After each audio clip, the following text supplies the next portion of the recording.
नमस्कार, जय जोहार, मोर संगवारी तुम्हार द्वार। और आप देखना प्रारंभ कर चुके हैं मोर संगवारी रवि सर की रिपोर्ट। साथियों, जैसा कि आपको पता होगा, इस चैनल के माध्यम से हम हर स्कूली छात्रों को, हर स्कूली बच्चों को, युवा साथियों को मोटिवेट करने के लिए हर एक ऐसे शख्स की संघर्ष भरी कहानी को संघर्ष के माध्यम से आप तक लेकर आते हैं, ताकि आप मोटिवेट हो सको और आने वाले समय में अपने बेहतर कल को बेहतरीन बना सकें।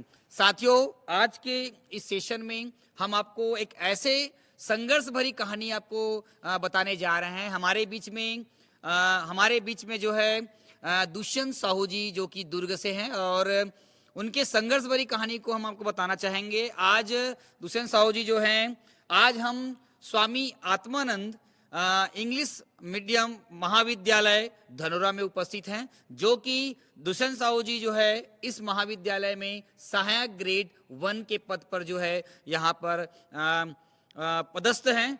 आपको ये बताना चाहूँगा कि हमारे जो शिक्षा विभाग हैं या उच्च शिक्षा विभाग हैं, उनमें जितने भी पद होते हैं, उस पद में उनका क्रियान्वयन किस प्रकार से होता है ना, क्या क्या इसके अंतर्गत आते हैं, वो तमाम चीज़ें आपको आज हम बताएंगे। जैसे कि आपको पता होगा, उच्च शिक्षा विभाग में भृत्य होते हैं, सहायक ग्रेड 1 होते हैं, सहायक ग्रेड 2 होते हैं, सहायक ग्रेड 3 होते हैं, रजिस्ट्रार होते हैं। तमाम वो चीज़ों के बारे में एक संघर्ष भरी कहानी हम आप तक आपको लेकर आ रहे हैं। तो सबसे पहले दुष्यंत जी, आपको हम इस बेहतरीन सफलता के लिए, आप लंबे समय से संघर्षरत रहे हैं, 2003, 4, 5 से आप संघर्ष कर रहे हैं, आज बेहतर जगह में आप पोस्टेड हैं। तो हम ये जानना चाहते हैं कि सबसे पहले आपका नाम बताएं, और नाम के साथ साथ जो आपका जो प्रारंभिक परिचय है, स्कूलिंग पढ़ाई वगैरह है, तैयारियों के संबंध में, इसके बारे में तमाम वो जानकारी हमें देंगे सर। जी रवि सर, नमस्कार। नमस्कार। आपके चैनल के माध्यम से सभी दोस्तों साथियों को मेरा नमस्कार। मैं बताना चाहूँगा कि मेरा नाम दुष्यंत कुमार साहू है, और मैं अभी स्वामी आत्मानंद शासकीय इंग्लिश मीडियम कॉलेज धनोरा में स्थित है, यहाँ पर पदस्थ हूँ सहायक ग्रेड 1 में। और जैसे कि रवि सर ने बताया कि यह पोस्ट उच्च शिक्षा विभाग, छत्तीसगढ़ उच्च शिक्षा विभाग महाविद्यालयों में ये ऑफिस के संचालन के लिए, छत्तीसगढ़ शासन अपने संचालन के लिए और कार्य के संपादन के लिए ये पोस्ट सीधी भर्ती के माध्यम से और प्रमोशन चैनल के माध्यम से, दोनों माध्यम से लाती है, और अपने महाविद्यालय में कार्य को संचालन के लिए इनको रखा जाता है। तो इसमें इस चैनल में भृत्य आते हैं, जो 8वीं पास होते हैं, उनके लिए उनका भर्ती होता है, सीधी भर्ती होता है।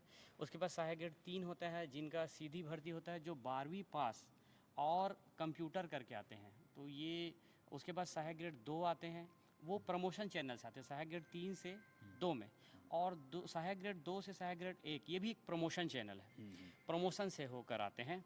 और इन्हीं की कड़ी में हॉस्टल अधीक्षक आते हैं, प्रमोशन चैनल है उनका भी। और हॉस्टल अधीक्षक का कार्य रहता है कि महाविद्यालय में जहाँ जहाँ हॉस्टल है, वहाँ का बच्चों का प्रबंधन करना। गर्ल्स हॉस्टल भी होते हैं, बॉयज़ हॉस्टल भी होते हैं। और अंतिम में आता है रजिस्ट्रार का पद। रजिस्ट्रार पद 2 प्रकार से भरा जाता है, एक सीधी भर्ती से पीएससी इसका एग्ज़ाम लेती है उसके माध्यम से, और दूसरा प्रमोशन चैनल है, हॉस्टल अधीक्षक के बाद रजिस्ट्रार पद में प्रमोशन के माध्यम से आते हैं। जी सर। शासन प्रशासन मतलब कि अगर बात करें तो ये एक बड़ा डिपार्टमेंट है। इस बड़े डिपार्टमेंट में जितना आपने बताया, सहायक ग्रेड 1, सहायक ग्रेड 2, 3 और आपका रजिस्ट्रार, ये एक प्रमुख इकाई है। जितने भी प्रशासनिक स्तर पर जो है कार्य होते हैं, नोटिस आते हैं, है ना, बहुत सारे मतलब डिपार्टमेंटल रिक्वायरमेंट रहता है, वो सभी चीज़ों का संचालन जो है इन पदों के द्वारा की जाती है, जो कि एक अमूल्य कड़ी मानी जाती है। साथ ही साथ मेरे को ये बताने का प्रयास करें, जब आप इस पोस्ट में आए तो आपका चयन का आधार क्या था, आपने मतलब कैसे तैयारी किए थे, आपको कौन इसके बारे में सटीक जानकारी दिया, और लगातार एक नहीं, एक के साथ आपने लगभग 4-5 महाविद्यालयों में भी आपने सेवाएं दी, चाहे वो गर्ल्स कॉलेज के हो या अर्जुंदा कॉलेज हो, है ना, या बेरला कॉलेज हो, और अभी वर्तमान में आप यहाँ पोस्टिंग हो। तो इनके बारे में आप थोड़ा डिटेल में बताएंगे ताकि हमारे जो इस चैनल को देख रहे हैं वो युवा साथी जो हैं समझ सके और वो इस फील्ड में भी आकर अपने आप को बेहतर बना सके। जी। रवि सर, मैं अभी बताना चाहूँगा मेरा जो इस पोस्ट में आया हूँ और सेवा प्रदान कर रहा हूँ मैं। सबसे पहले बताना चाहूँगा कि मेरा सबसे पहला पोस्ट शासकीय महाविद्यालय बेरला, वहाँ मैं पदस्थ था सहायक ग्रेड 3 में। वहाँ पर मैं प्रमोशन के माध्यम से मैं गर्ल्स कॉलेज आया, शासकीय कन्या महाविद्यालय दुर्ग में, और उसके बाद मैं अर्जुंदा में भी पदस्थ रहा। अर्जुंदा से प्रमोशन होने के बाद मैं सहायक ग्रेड 1 के पद पर अभी मैं पदस्थ हूँ स्वामी आत्मानंद मॉडल कॉलेज धनोरा दुर्ग में। यहाँ मैं सहायक ग्रेड 1 के रूप में पदस्थ हूँ। दुष्यंत जी, आप इस पद पे अभी आप पदस्थ हैं, आप इस पद में कैसे आए? इस पद में आने से पहले आप किस पद पर थे? क्योंकि आपका प्रमोशन हो गया, आप सहायक ग्रेड 1 में आए हैं, 1 में आए हैं, तो इसके पहले आप कौन सा पद में थे और किस प्रकार से तैयारी किए, और तैयारी करने के बाद यहाँ तक आपका जो सफर था उस सफर के बारे में डिटेल में बताएंगे सर। जी सर, मैं अपने सफ़र के बारे में बताना चाहूँगा। मैं 2004 साइंस कॉलेज दुर्ग से पास आउट हूँ, मैथमेटिक्स का स्टूडेंट हूँ मैं भी। और उसके बाद मुझे पता नहीं था कि शासकीय सेवा में आने के लिए तैयारी करनी पड़ती है। हमको तो बचपन से यही लगता था कि हम 12वीं पढ़ेंगे, कॉलेज पढ़ेंगे, उसके बाद जॉब हमको ऑटोमेटिक मिल जाएगा। लेकिन वो शायद हम लोग की सोच थी, ऐसा नहीं था बिल्कुल। शासकीय सेवा में आने के लिए आपको पूर्व में तैयारी करनी पड़ती है।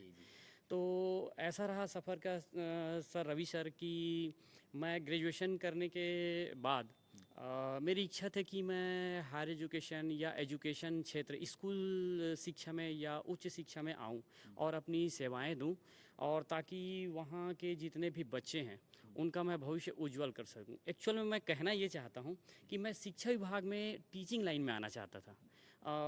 हो सकता है मेरी जब मैं तैयारी कर रहा था तो कुछ कुछ जगह मैं एग्ज़ाम दिलाया, वहाँ मैं चूक गया, जिसके कारण मैं नहीं आ पाया। लेकिन फिर भी मैं अपने आप को गौरवान्वित महसूस करता हूँ कि मैं उच्च शिक्षा विभाग में हूँ और अभी भी मैं बच्चों के लिए कार्य कर रहा हूँ और सेवा प्रदान कर रहा हूँ। तो मेरा सफ़र ऐसा रहा सर कि 2004 के बाद मैंने पीजीडीसीए किया, और पीजीडीसीए करने के बाद मेरे घर में स्थितियाँ ऐसी थी कि मुझको काम भी करना पड़ता था। तो मैं बहुत सारे जगह काम किया, जैसे कि मैंने गाड़ी दुकान में काम किया, जहाँ सेल्स का काम रहता था, गाड़ियों को बेचना, दिखाना, शोरूम करना, और साथ ही साथ मेरा पढ़ाई भी जारी रहता था। उसके साथ बुक्स खरीदना, पढ़ाई करना और कोचिंग करना। कोचिंग तो बाद में आया। उसके बाद जॉब करते करते ही मैंने रुंगटा कॉलेज में भी जॉब किया, साइंस कॉलेज में मैंने जॉब किया जन भागीदारी समिति के अंदर, और ऐसे बहुत सारे दैनिक भास्कर न्यूज़पेपर है, वहाँ मैं सुपरवाइज़र के रूप में वहाँ भी काम किया।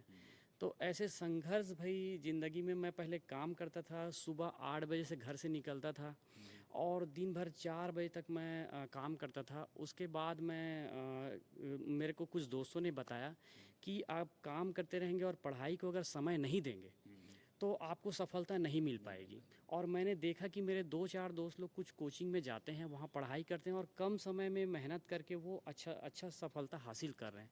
तो मैंने भी प्रयास किया, और मैं जो मेहनत करता था और जिससे मेरे को पैसा मिलता था, 2 रुपए इनकम होता था, उसी को मैं अपने कोचिंग में लगा देता था। और सुबह 8 बजे से मैं निकलता था घर से काम के लिए, और 4 बजे मेरी छुट्टी हो जाती थी। 4 बजे के बाद मैं कोचिंग जाता था, और 5 बजे से 8 बजे तक मेरा कोचिंग रहता था, और फिर घर आता था, खाना वाना खा के फिर मैं रात को 11 बजे तक 12 बजे तक उसके जैसे मैथमेटिक्स सब्जेक्ट है तो उसको हल करना, जीके है तो एक बार उसको अभ्यास करना, और फिर से सुबह उठ के मैं मॉर्निंग में उठ के नहा धो के अपने ड्यूटी में चला जाता था। तो मेरे पास जीवन में इसके अलावा मैं लगभग 2006 से 10 तक, जब मेरा पहला पोस्टिंग 2010 में बेरला में हुआ, उसके पहले तक मैंने 3-4 सालों तक कड़ी मेहनत से यही काम किया है। यहाँ तक कि मैं कोई शादी में नहीं जाता था, कोई फंक्शन नहीं अटेंड करता था। घर वाले बोलते थे चलो यहाँ हम लोग चलते हैं, ये कार्यक्रम है वगैरह, तो मैं एक ही जवाब रहता था कि मुझको समय नहीं है, मुझको अभी कुछ करना है। लक्ष्य हासिल करना है। तो मैं वही दिन रात वही काम रहता था मेरा, बस सुबह उठो, ड्यूटी जाओ, ड्यूटी से आने के बाद कोचिंग जाओ, कोचिंग आने के बाद पढ़ो। संडे के दिन भी मेरे को, छुट्टी के दिन एक दिन का कोचिंग का समय रहता था, उसमें मैं प्रिपरेशन करता था कि मेरे को जितना समय मिला है उसमें मैं क्वेश्चनों को कैसे सेलेक्ट करूं, और कोई भी जो एग्ज़ाम मैं दिला रहा हूं उसमें मैं कैसे सेलेक्ट हूं, तो मुझको क्या पढ़ना चाहिए। तो इसके लिए मैंने अलग अलग सब्जेक्ट चुना, जैसे कि जनरल नॉलेज, इंग्लिश, मैथमेटिक्स, और मैंने कई एग्ज़ाम भी दिलाए, एसएससी एग्ज़ाम दिलाया, रेलवे का एग्ज़ाम दिलाया। और इस फील्ड में आने के लिए मैंने सहायक ग्रेड 3 का जो है वो न्यायालय कोर्ट, बिलासपुर कोर्ट में और बहुत अन्य विभागों में मैंने इसको ट्राई किया। तो मैंने इसके पहले सिलेबस को देखा और उस सिलेबस के अकॉर्डिंग मैंने तैयारी की। बताया जाता है कि दुर्ग में आपकी संगति बहुत अच्छी थी, बड़े बड़े लोगों से उठना बैठना था, जैसे रावत सर हैं, जयंत सर हैं, है ना, और गुलाब सर हैं। आपकी जो, क्योंकि ये सभी प्रशासनिक अधिकारी हैं, उनके साथ आप साथ साथ में तैयारी भी किए, पढ़ाई भी की, कहीं ना कहीं उनके साथ आप रहे तो कहीं ना कहीं आप उनके प्रभाव में आए, कुछ तो आपको मोटिवेट हुआ होगा, सीखने को मिला होगा। इनके बारे में आपका क्या राय है? जी जी।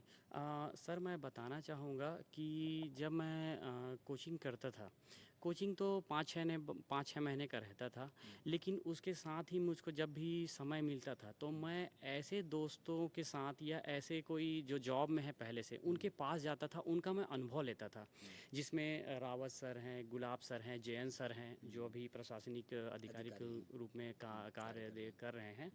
और मैं उनका बहुत, उनसे जब भी खाली समय में उनसे मिलता था तो मैं पूछता था कि वो कैसे तैयारी करते हैं, क्या उनका प्रयास रहता है। तो वो यही बात कहते थे हमेशा कि 4-5 बिंदु हैं, उनको आप हमेशा फॉलो अप करो, आप अनुशासन बनाए रखें। आप हमेशा एक नियम से, अनुशासन के तहत आप अगर 4 घंटा पढ़ाई कर रहे हैं, 3 घंटा पढ़ाई करें, तो नियमित रूप से दें, गैप ना करें, और अपने सब्जेक्ट को रिपीट करते रहें। जहाँ पे आप भूल रहे हैं, छूट रहा है, उन सब्जेक्टों को बताएं। दूसरा, समय के बारे में बताया कि समय की पाबंदी रखें। आप अपने समय को निश्चित रूप से ढालिए, इधर उधर अपना समय मोबाइल में ना दें, कहीं फंक्शन में ना दें, और जितना ज़्यादा से ज़्यादा समय आप पढ़ाई के लिए। एक्चुअल में मैं जॉब भी करता था और पढ़ाई भी करता था, तो मुझको थोड़ा सा समय कम मिलता था। फिर भी मैं यही चाहता था कि कम से कम समय में अच्छे से अच्छी तैयारी हो सके। पहला तो आपको अनुशासन में रहना पड़ेगा, दूसरा समय का सही उपयोग करना पड़ेगा, तीसरा है आपको लक्ष्य निर्धारित करना पड़ेगा। जैसे मैंने अपने जीवन में सोचा था कि मुझको शासकीय जॉब में आना है, तो मैंने एक लक्ष्य निर्धारित किया था कि मुझको जनरल नॉलेज, इंग्लिश, मैथमेटिक्स या जो भी उनके विषय वस्तु के अनुसार पढ़ना है। तो आपको एक लक्ष्य निर्धारित करना पड़ेगा कि मुझको ये करना है उसके लिए।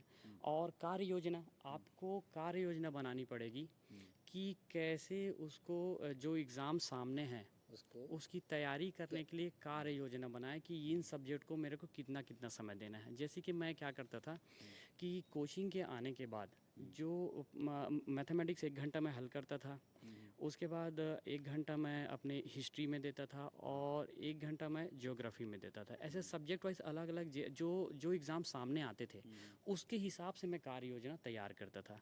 और इसके पीछे कड़ी मेहनत तो करनी पड़ती है, ये मेरा 5वां पॉइंट है कि बहुत कड़ी मेहनत करनी पड़ती है। एक दोस्त है मेरा, वो भी मेरे मेहनत से बहुत प्रभावी होते थे और बोलते थे कि आप बहुत अच्छा पढ़ाई करते हैं। तो वो पूछते थे कैसे करते हैं करके, तो मैं उनको बताता था कि सभी लोग बुक को देख के पढ़ते हैं, लेकिन मैं उनको बताता था कि एक और तरीका है कि मैपिंग पद्धति, हम मैप के थ्रू भी पढ़ सकते हैं। तो जैसे भारत का हमने नक्शा बना लिया और उसको माइंड में रख लिया, हर जिला, और ज़िले में एक एक जो जहाँ वहाँ पे जो फेमस चीज़ें हैं, जैसे स्मारक है, फेमस चीज़ें हैं, या जैसे वहाँ का ख़ास बातें हैं, वहाँ क्या चीज़ है, वहाँ नेशनल पार्क हैं, ऐसे मैं मैपिंग करके उसको पढ़ता था। तो वो मेरे को कम समय में ज़्यादा याद हो जाता था।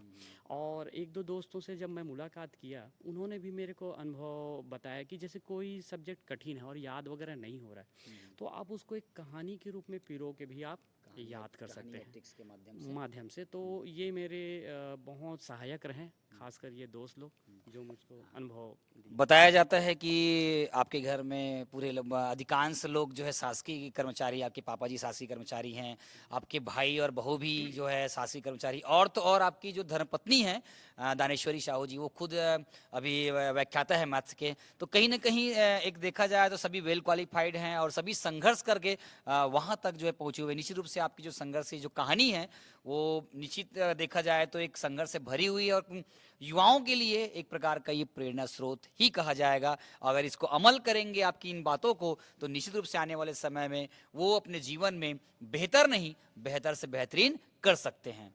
बारे में मैं बताना चाहूँगा कि मेरे पापा कलेक्टेड में थे, प्यून के जॉब पे थे। तो हम हमेशा उनको देखते थे कि हाँ पापा जॉब में हैं, हमको भी कुछ करना है, कुछ कर गुजरना है करके।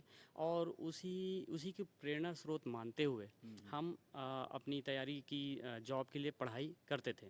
पढ़ाई कर रहे हैं। पढ़ाई के बारे में शुरू में तो पता नहीं था, बाद में जब हम लोग ग्रेजुएशन कंप्लीट हुआ तब हम इस फील्ड में आए और सोचे कि हमको कुछ करना है और पढ़ाई चालू किए। मैं जब जॉब कर रहा था तो मैं पढ़ाई भी कर रहा था, जॉब भी कर रहा था। उसी दौरान मेरा जो छोटा भाई है वो भी अपना ग्रेजुएशन पूरा कंप्लीट कर लिया था और वो अपने बिलासपुर में तैयारी करने के लिए जा रहा था। तो मैं अपनी मेहनत का जो मुझको कुछ पैसा मिलता था तो मैं अपने भाई को भी पैसा भेजता था। घर से तो मदद मिलता था थोड़ा बहुत वगैरह, और मैं अपने बुक्स लेने के लिए या पढ़ाई करने, कोचिंग करने के लिए भी पैसा लगाता। तो उस समय ऐसी स्थितियां रहती थी कि पैसा बहुत कम रहता था और हमारे पास कई बार ऐसी परिस्थितियां आ जाती थी कि मुझको अच्छी बुक्स लेने के लिए भी पैसा नहीं रहता था।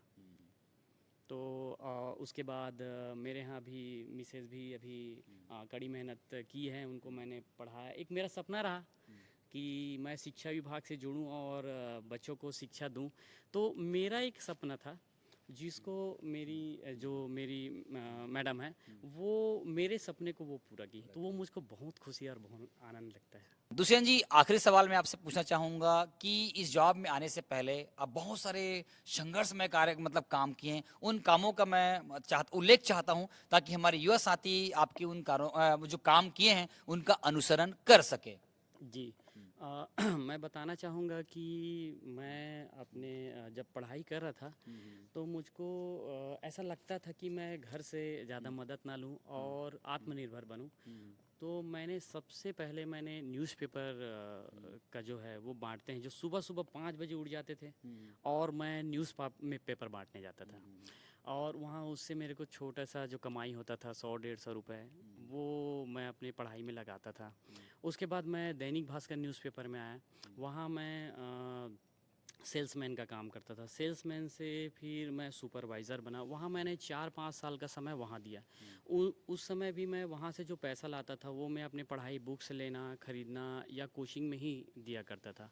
फिर वहाँ से मेरा जो सफ़र है वो सुराना मोटर्स गाड़ियों का सेल्स करने के लिए वहाँ आया।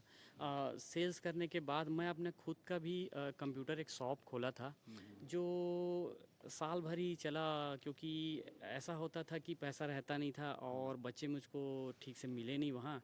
और मैं एक प्रयास किया था कि जीवन में अगर मैं कुछ सफल हूँ, आगे बढ़ जाऊँ, तो एक कोशिश किया था जिसमें मैं सफल नहीं हो पाया। और मेरी ऐसी परिस्थितियाँ आ गई और इतना सारा मेरा पैसा वहाँ लग गया था कि जब मैं अपने दुकान को जब मैं बंद किया तो मुझको गाड़ी किराया करके मैं अपने घर तक सामानों को लाने के लिए भी मेरे पास पैसा नहीं रहता था। तो जो बाकी पैसे को कंप्यूटर वगैरह को बेच कर तो मैंने उधारी वगैरह था वो पटाया, और कुछ सामान बच गए थे उसको मैंने खुद ठेले में भरकर उसको अपने घर तक लाया। और उसके बाद फिर मैंने वहाँ से तैयारी चालू की कि नहीं, अब मैं प्राइवेट जॉब वगैरह नहीं करूँगा और मैं थोड़ा अच्छे से तैयारी करूँगा। और वहाँ से फिर मैं रुंगटा कॉलेज में कंप्यूटर ऑपरेटर के रूप में काम किया। बीएसपी प्लांट के अंदर, ठेकेदार के अंदर मैंने कंप्यूटर ऑपरेटर का काम किया। और उसके बाद ये साइंस कॉलेज में मैंने कंप्यूटर ऑपरेटर का काम किया। और उसी समय वैकेंसी आई उच्च शिक्षा विभाग में। प्रत्येक कॉलेजों में एक एक पोस्ट सहायक ग्रेड 3 का, भृत्य का आया। तो उस समय मैंने ये एग्ज़ाम दिलाया। 3 जगह मैंने ये एग्ज़ाम दिलाया था।